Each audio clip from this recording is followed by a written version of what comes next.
Doctor Mohammad ইউনূসকে হয়তো কেউ ভাবেন একজন নরম স্বভাবের বক্তা ও শান্ত প্রকৃতির মানুষ, কিন্তু কূটনীতির ছায়াযুদ্ধের মাঝে তিনিই দেখালেন কিভাবে বোঝাপড়ার ছলে পাওয়া যায় কূটনৈতিক বিজয়। একেবারে রীতিমতো ছটফটানি শুরু হয়েছে। ডক্টর মোহাম্মদ ইউনূসের সঙ্গে নরেন্দ্র মোদীর এই বৈঠকের পর ভারতীয় শিবির, আওয়ামী শিবির, দুই শিবির একেবারে এখন লজ্জায় তারা বায়ুতে মুখ বোঝার চেষ্টা করছে।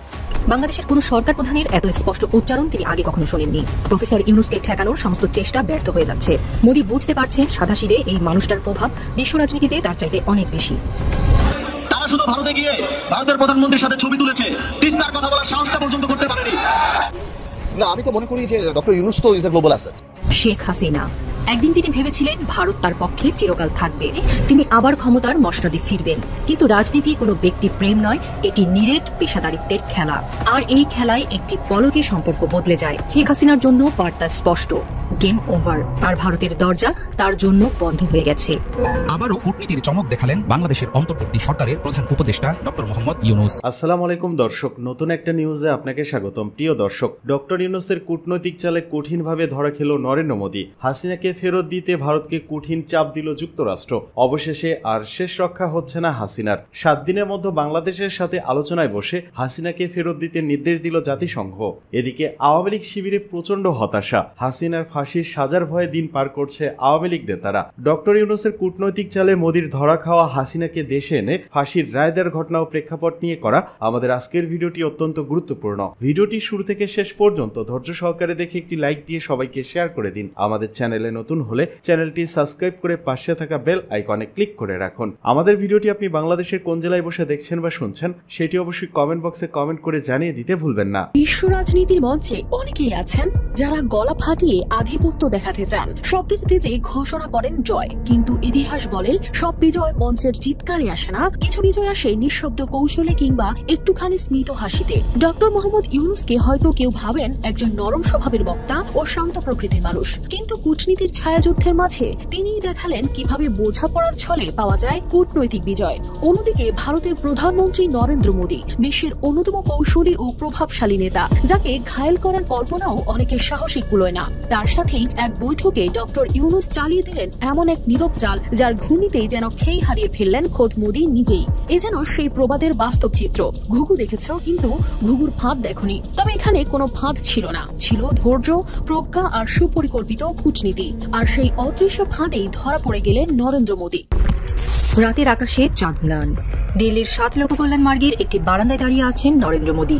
তার হাতে একটি ফাইল, যার ওপর লেখা বিমস্টেক বৈঠক ঢাকার দাবি। ব্যাংককের সেই আলোচিত সাক্ষাতের পর থেকে তার মনে একটি প্রশ্ন ঘুরছে। বাংলাদেশের প্রধান উপদেষ্টা ডক্টর মোহাম্মদ ইউনূস স্পষ্ট গলায় বলেছেন শেখ হাসিনাকে ফেরত চায় ঢাকা। এই দাবি শুধু একটি কূটনৈতিক অনুরোধ নয়, এর পেছনে রয়েছে গণ অভ্যুত্থানের ক্ষোভ, জনতার রায়। মোদীর চোখে এক অদৃশ্য উদ্বেগ। বাংলাদেশের কোন সরকার প্রধানের এত স্পষ্ট উচ্চারণ তিনি আগে কখনো শোনেননি। প্রফেসর ইউনূসকে ঠেকানোর সমস্ত চেষ্টা ব্যর্থ হয়ে যাচ্ছে। মোদী বুঝতে পারছেন সাদাসিধে এই মানুষটার প্রভাব বিশ্ব রাজনীতিতে তার চাইতে অনেক বেশি। ব্যাংককের শাংরিলা হোটেলে 6ষ্ঠ বিমস্টেক সম্মেলনের ফাঁকে মোদী ও ইউনূসের বৈঠকটি ছিল আধা ঘন্টারও বেশি সময়ের। এটি শুধু সৌজন্যমূলক আলাপে সীমাবদ্ধ থাকেনি। ইউনূস স্পষ্ট গলায় বলেছেন শেখ হাসিনাকে ফেরত চায় বাংলাদেশ। গণ অভ্যুত্থানের পর হাসিনা ভারতে আশ্রয় নিয়েছেন, আর সেখান থেকে তার বক্তব্য বাংলাদেশে উত্তেজনা ছড়াচ্ছে। ইউনূসের কথায় এটি জনতার দাবি। তিনি সীমান্ত হত্যা, তিস্তার পানি বন্টন, গঙ্গার পানি চুক্তির নবায়ন এসব ইস্যুতেও জোর দিয়েছেন। যেখানে হাসিনা ভারতের সামনে নরম ভঙ্গি নিয়ে নীরব থাকতেন, সেখানে ইউনূস সাহসের সঙ্গে বাংলাদেশের পক্ষ তুলে ধরেছেন। শেখ হাসিনার 15 বছরের শাসনকালে ভারতের সঙ্গে সম্পর্ক ছিল মধুর, কিন্তু সেই মধুরতা বাংলাদেশের জন্য কতটা ফলপ্রসূ ছিল তা নিয়ে প্রশ্ন উঠেছে। তিনি মোদীর শপথে গিয়েছেন, দ্বিপাক্ষিক বৈঠকে বসেছেন, কিন্তু কখনো সীমান্তে হত্যা বন্ধ বা তিস্তার পানির দাবি জোরালোভাবে তুলতে পারেননি। আদানির সঙ্গে বিদ্যুৎ চুক্তি করে বাংলাদেশকে ব্যয়বহুল মূল্য দিতে হয়েছে, অথচ ভারতের প্রকল্পগুলো এগিয়ে গেছে। হাসিনা বলতেন, আমি যা দিয়েছি ভারত তা শোধ করতে পারবে না, কিন্তু বাংলাদেশের জন্য কিছু নেওয়ার সাহস তিনি দেখাননি। প্রফেসর ইউনূস গণ অভ্যুত্থানের শক্তি নিয়ে এসেছেন। 2024 সালে বাংলাদেশের রাজপথে যে আগুন জ্বলেছিল তার প্রতিনিধি হয়ে তিনি মোদীর সামনে দাঁড়িয়েছেন। শেখ হাসিনার প্রত্যাপনের দাবি শুধু একটি রাজনৈতিক বিষয় নয়, এটি বাংলাদেশের জনগণের ক্ষোভের প্রকাশ। ইউনূস বলেছেন, হাসিনা ভারতে বসে উস্কানিমূলক বক্তব্য দিচ্ছেন, এটি বন্ধ করতে হবে। যেখানে হাসিনা ভারতের সঙ্গে সম্পর্কে সবসময় সতর্ক ছিলেন, ইউনূস সেখানে জনতার কণ্ঠ হয়ে উঠেছেন। তার এই সাহস হাসিনার আমলের নীরবতার সঙ্গে একটি তীব্র বৈপরীত্য তৈরি করেছে। ইউনূস যে স্পষ্টতার সঙ্গে মোদির সামনে দাঁড়িয়ে কঠিন কথা বলেছেন, তা হাসিনার আমলে কল্পনাও করা যেত না। মোদির জন্য এটি একটি কঠিন পরিস্থিতি। হাসিনা ভারতে আশ্রয় নিয়েছে এবং তাকে ফেরত দেওয়া মানে বাংলাদেশের নতুন সরকারের সঙ্গে সম্পর্কে নতুন মোড় আনা। কিন্তু এটি ভারতের দীর্ঘদিনের কূটনৈতিক অবস্থানেরও পরীক্ষা। ইউনূসের দাবি শুধু হাসিনার প্রত্যার্পণ নিয়ে নয়, সীমান্ত হত্যা বন্ধ, পানি বন্টনের ন্যায্যতা, এসব নিয়েও। হাসিনার আমলে এসব ইস্যুতে ভারতের উপর চাপ কম ছিল, কিন্তু ইউনূস যে স্পষ্টতার সঙ্গে কথা বলেছেন তা মোদিকে ভাবতে বাধ্য করছে। প্রফেসর ইউনূসের দাবি ভারত বাংলাদেশ সম্পর্কে একটি নতুন মোড় আনতে পারে। হাসিনার আমলে যে সম্পর্ক মসৃণ ছিল, ইউনূসের আগমনে তা এখন প্রশ্নের মুখে। ইউনূসের সাহসী অবস্থান বাংলাদেশের জনতার প্রত্যাশা পূরণ করতে পারে, কিন্তু ভারত কিভাবে সাড়া দেবে তা এখনো অজানা।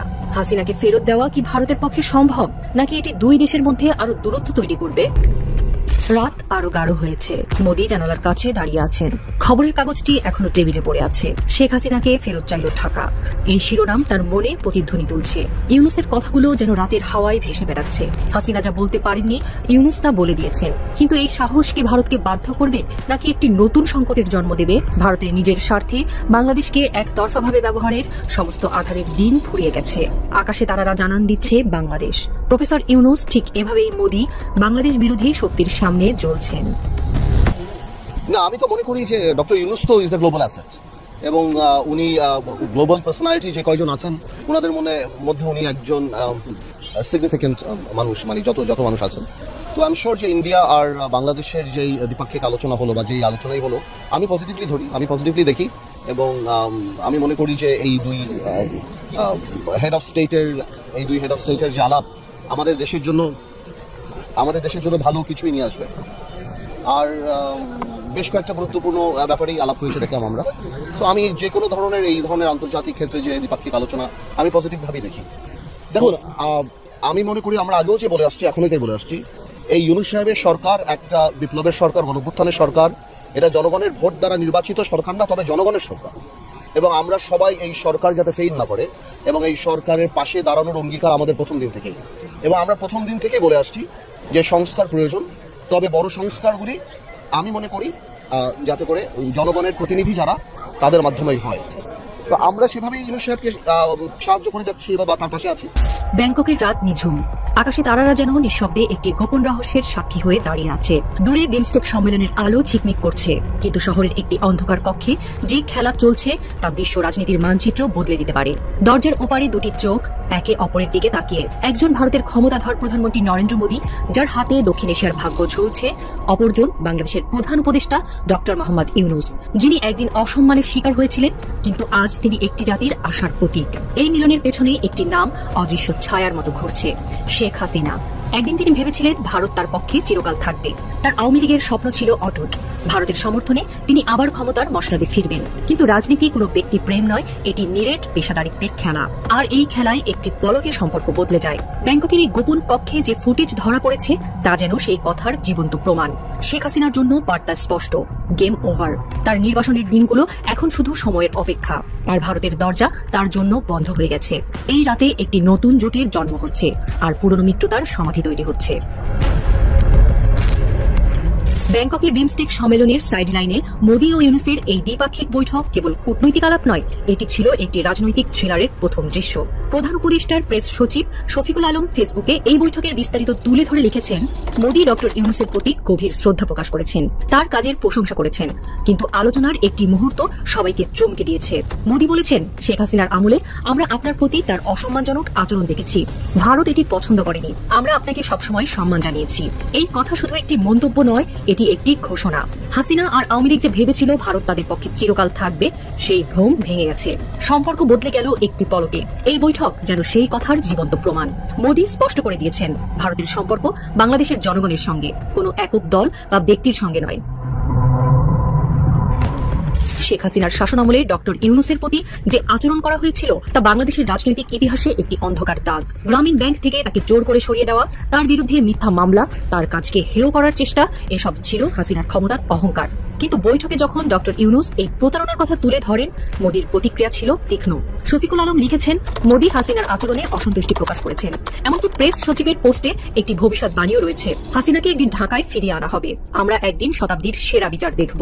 এই কথার পেছনে রয়েছে একটি ইঙ্গিতপূর্ণ স্পষ্ট বার্তা, ভারত আর হাসিনার পাশে নেই। নির্বাচনে থাকা এই নেত্রীর জন্য সময় যেন শেষ হয়ে এসেছে। আওয়ামী লীগের শেখ হাসিনাকে নিয়ে দেখা ক্ষমতার সমস্ত আশা কার্যত ধুলোয় মিশে গেছে। মোদি ইউনূস বৈঠক এবং হাসিনার বিপক্ষে যায় এমন মন্তব্য ভারতের কৌশলে পরিবর্তনের ইঙ্গিত। আন্তর্জাতিক সম্পর্ক বিশ্লেষকরা বলছেন, হাসিনা এখন আর ভারতের জন্য ফলদায়ক নয়। ইউনূস সরকারের সাথে তাল মিলিয়ে সামনের দিকে তারা চলতে চায়। যদি কোনো বোঝাপড়া হয় ভবিষ্যতে, ভারত তাদের স্বার্থে হাসিনাকে ইউনূসের কাছে ফেরত দিয়ে দিলেও অবাক হওয়ার থাকবে না। আন্তর্জাতিক রাজনীতিতে শেষ বলে কিছু নেই।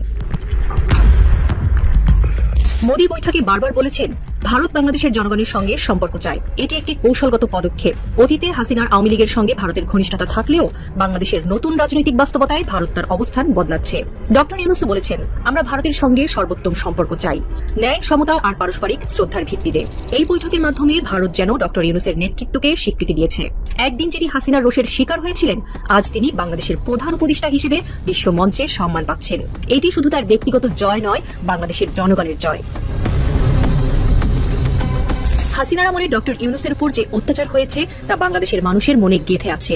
গ্রামীণ ব্যাংক থেকে তাকে সরানো, তার বিরুদ্ধে মামলার পাহাড়, এসব ছিল ক্ষমতার দম্ভ। কিন্তু আজ যখন তিনি দেশের নেতৃত্বে, ভারত তার পাশে দাঁড়িয়েছে। মোদির এই সমর্থন অতীতের ক্ষতের প্রতিশোধ আর ভবিষ্যতের জন্য একটি নতুন পথ। হাসিনার জন্য ভারত এখন শুধু একজন অতিথি পরিচারক। তাকে খাওয়ানো পড়ানোর দায়িত্ব নেবে, কিন্তু ক্ষমতায় ফিরিয়ে আনার কোনো আশা নেই। ব্যাংককের সেই গোপন কক্ষে আলো নিভে গেছে, দরজা বন্ধ হয়েছে, কিন্তু বাইরে একটি ঝড় উঠেছে। দূরে নির্বাসনে থাকা শেখ হাসিনার সামনে যখন এই ফুটেজগুলো পৌঁছেছিল, তখন তার মনে কি ঝড় বয়ে গেছে? একদিন যে ভারত তার ক্ষমতার ভিত ছিল, আজ সেই ভারত ডক্টর ইউনূসের হাত ধরেছে। তার আওয়ামী লীগের স্বপ্ন ভেঙে চুরমার হয়ে গেছে। রাজনীতির এই থ্রিলারে তার জন্য শেষ বার্তা, হাসিনা তোমার খেলা শেষ। কিন্তু এই গল্প হাসিনার জন্য কি এতটুকুতেই থামছে? ঢাকার রাজপথ স্বৈরাচারের শতাব্দীর শেষ বিচার দেখার অপেক্ষায়।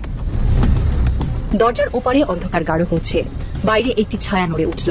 শেখ হাসিনা ভারতের কোনো এক অন্ধকার প্রকোষ্ঠে হতাশায় মরসে পড়েছেন। শুধু কি তার প্রধানমন্ত্রীত্বের শেষ অধ্যায় রচিত হয়েছে, নাকি তার ফাঁসি হবে বাংলাদেশের মাটিতে? সময়ের গর্ভে লুকিয়ে আছে উত্তর। কিন্তু একটা কথা স্পষ্ট, বিমস্টেক সম্মেলনের সেই জাদুকরী রাতে স্বৈরাচারের দাসত্বের যুগ শেষ হয়েছে। ভারতের সামনে মেরুদণ্ড শক্ত করে দাঁড়ানো নতুন নেতার যুগ শুরু হয়েছে।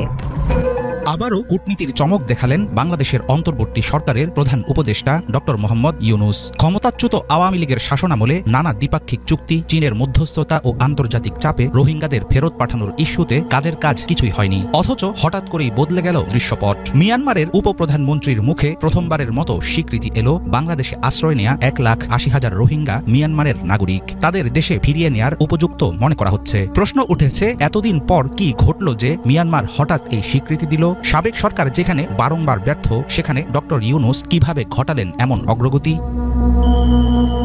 থাইল্যান্ডে গত 4 মার্চ শুক্রবার বিমস্টেক শীর্ষ সম্মেলনের অবসরে প্রধান উপদেষ্টার রোহিঙ্গা বিষয়ক হাই রিপ্রেজেন্টেটিভ খলিলুর রহমানের সঙ্গে বৈঠকে বসেন মিয়ানমারের উপপ্রধানমন্ত্রী ও পররাষ্ট্রমন্ত্রী উ থান সিও। সেই মিটিংয়ে জান্তা সরকারের প্রতিনিধি রোহিঙ্গাদের একটি অংশের যাচাই শেষ হওয়ার তথ্য দিয়েছেন। 2018 থেকে 2020 সালের মধ্যে মিয়ানমারকে 8 লাখ রোহিঙ্গার একটি তালিকা দিয়েছিল বাংলাদেশ। ওই তালিকার মধ্যে এই পর্যন্ত 1,80,000 রোহিঙ্গার ব্যাপারে শেষ হয়েছে যাচাই বাছাই। চলমান রয়েছে আরও 70,000-এর ভেরিফিকেশন। এদের বাইরে বাকি 5,50,000-এর কার্যক্রমও দ্রুতগতি পাবে বলে আশ্বাস দিয়েছেন মিয়ানমারের পররাষ্ট্রমন্ত্রী। এদিকে ইউনূস মোদির বৈঠকের পর আওয়ামী লীগ শিবিরে প্রচন্ড হতাশা। ইউনূস মোদি বৈঠকের পর প্রচন্ড হতাশা আওয়ামী শিবিরে। শুরুতে বলা হয়েছিল বৈঠকের আদৌ কোনো সম্ভাবনা নেই। শেষ মুহূর্তে অনেকটা নাটকীয়ভাবে বৈঠকটি অনুষ্ঠিত হয়, তাও 20 মিনিটের স্থলে 40 মিনিটে গিয়ে পৌঁছায়। যদিও বৈঠকে আহামরি কোনো ফলাফল আসেনি, তবে দুইজনের সাক্ষাৎ ছিল আলোচিত রহস্য ভরা। বৈঠকের আগে ভারতীয় সংবাদ মাধ্যম